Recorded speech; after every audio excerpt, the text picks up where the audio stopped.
Hi friends, நீ பார்த்தீங்கன்னா சென்னை எப்படி இருக்குது பார்க்குறீங்களா? இப்போ பாருங்கள் சென்னை எப்படி இருக்குங்க. ஒரே மேகமூட்டமாக இருக்குது. உங்கள் ஊரில் எப்படி இருக்குது? மழை பெய்யுதா? இன்றைக்கி காலையில் கொஞ்சம் நேரம் மழை பெஞ்சுது, அதுக்கப்புறம் மழை இல்லை, ஆனால் மேகமூட்டமாக இருக்குது. புயலுங்கிறாங்க, வெள்ளங்கிறாங்க, மழைங்கிறாங்க, என்ன நடக்க போகுதுன்னே தெரியல. பொங்கல் வேற வருது. உங்கள் வீட்டில் பொங்கல் வேலையெல்லாம் முடிஞ்சிருச்சா? பொங்கலை எதிர்கொள்ள தயாராக இருக்கீங்களா? சொல்லுங்கள். வீடெல்லாம் சுத்தம் பண்ணிட்டீங்களா? ரேஷன் கடையில் எல்லாம் வாங்கிட்டீங்களா? பொருள்லாம் வாங்கி 3000 பணமும் வாங்கிட்டீங்களா? நானும் வாங்கிட்டேன். நான் காட்டுறேன் உங்களுக்கு என்னென்ன வந்திருக்கு அப்படிங்கிறது. எங்கள் வீட்டுக்காரர் போனார் இன்னைக்கு, போயிட்டு இன்றைக்கி வாங்கியிருக்காரு. இங்கே பாருங்கள், இன்றைக்கி பாருங்கள், இங்கே பாருங்கள் எவ்வளோ மேகமூட்டமாக இருக்குதுன்னு பாருங்கள். சென்னை வந்து ரொம்ப மேகமூட்டமாக இருக்குது ஃப்ரெண்ட்ஸ். நீங்கள் பாருங்கள், பார்க்குறீங்களா? பாருங்கள் பாருங்கள் எப்படி இருக்குன்னு பாருங்கள். ஒரே மேகமூட்டமாக இருக்குது, பார்த்தீங்களா? ஒரே மேகமூட்டமாக இருக்குது பாருங்கள். மழை எப்போ வருமோன்னு இருக்குது. மழை தருமோ மேகம் அப்படிங்கிற மாதிரி இருக்கா? பார்க்குறீங்களா? இங்கே பாருங்கள் எப்படி இருக்குன்னு. அப்படியே பாருங்கள்.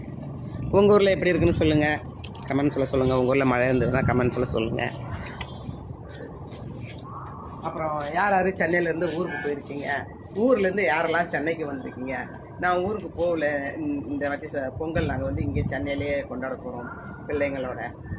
போவோம் ஊருக்குலாம், எப்போயாவது ஒரு முறை போயிட்டு பொங்கல் கொண்டாடுவோம். தீபாவளிக்கெல்லாம் இன்னும் போனதில்லை. ஒரு 10-12 வருஷம் ஆச்சு தீபாவளிலாம் ஊரில் போய் கொண்டாடிட்டு.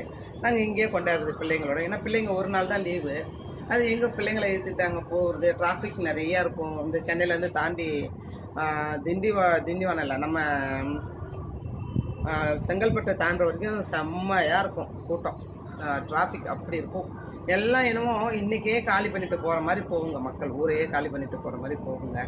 அதில் எங்கே நம்ம போய் இருந்துட்டு கால் வலியோட ரொம்ப நேரம் உட்காந்துருக்க முடியாது. காரில் 4 மணி நேரம் 5 மணி நேரம் உட்காந்துருக்க முடியாது. பையனுக்கும் பாவம், நமக்கு சும்மா இருக்கிற நமக்கே இப்படி கால் வலிக்குன்னா கார் ஓட்டுற என் பையனுக்கு எப்படி வலிக்கும் அப்படின்னு நான் யோசிப்பேன். நான் பாவம், அவங்க டெய்லி காரில் தான் ஆஃபீஸ் போகிறது வருது. ஊருக்கும் காரில் போகணும் வரணும்னா பிள்ளைங்களை எடுத்து கஷ்டப்படுத்தணும். 2 நாள் தானே இருக்கேன், வீட்டில் கொண்டாடிட்டு இங்கே சந்தோஷமாக இருக்கலாம். அதுங்களும் ரெஸ்ட் எடுத்த மாதிரியும் ஆச்சு, பொங்கல் கொண்டாடின மாதிரியும் ஆச்சு. டெய்லி தான் ஓடுதுங்க, ஆஃபீஸ் ஒர்க்கு ஓடுதுங்க. சரி, அந்த பொங்கல்லையாவது நல்லா பொங்கல்லாம் பண்ணி வடை பாயசம் பண்ணி பொங்கல் வச்சு கரும்பு பொங்கல்லாம் சாப்பிட்றதே ஒரு சந்தோஷம். தடைகள்லாம் ஊற்றி அது ஒரு சந்தோஷம். எல்லோரும் ஒன்றா இருந்து கொண்டாடுறது சந்தோஷம். அதுமாரி நாங்களும் பண்ணலான்ட்ருக்கோம். நீங்கள் பொங்கல் எப்படி கொண்டாடுறீங்க, எங்கே கொண்டாடுறீங்க, நீங்கள் எந்த ஊர்லேருந்து இந்த வீடியோ பார்க்குறீங்க, அது கொஞ்சம் மென்ஷன் பண்ணுங்க. அப்புறம் எனக்கு சப்போர்ட் பண்ணுங்கள், சப்ஸ்கிரைப் பண்ணுங்க.